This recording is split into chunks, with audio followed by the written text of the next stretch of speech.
দুর্নীতির অভিযোগ কেউ দিতে পারেনি।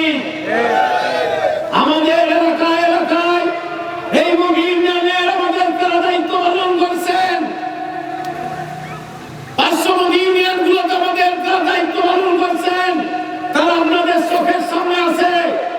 আপনারা জানেন এলাকার সব ব্যক্তিগুলোই তারা জামাত ইসলামী করেন। এজন্য এই বাংলাদেশ যদি সুখী সমৃদ্ধিশালী দেশ গঠন করতে হয়, এই বাংলাদেশের মানুষকে যদি শান্তি দিতে হয়, তাহলে জামাত ইসলামীর হাতে ক্ষমতা তুলে দিতে হবে। তাহলে দেশের মানুষ শান্তিতে থাকতে পারবে। যদি কোনো ডাকাত, বাটপার, চাঁদাবাজ, দুর্নীতিবাজের হাতে আপনি ক্ষমতা তুলে দেন, তাহলে তারা সরকারি সমস্ত বরাদ্দ তারা সব লুটপাট করে খেয়ে ফেলবে। দেশের মানুষের কোনো উপকার হবে না, হবে না।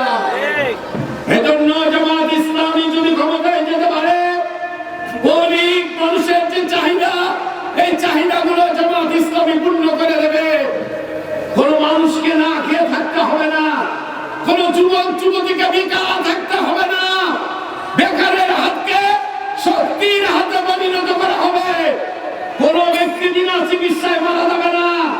চিকিৎসা ব্যবস্থাকে এত চমৎকার করা হবে।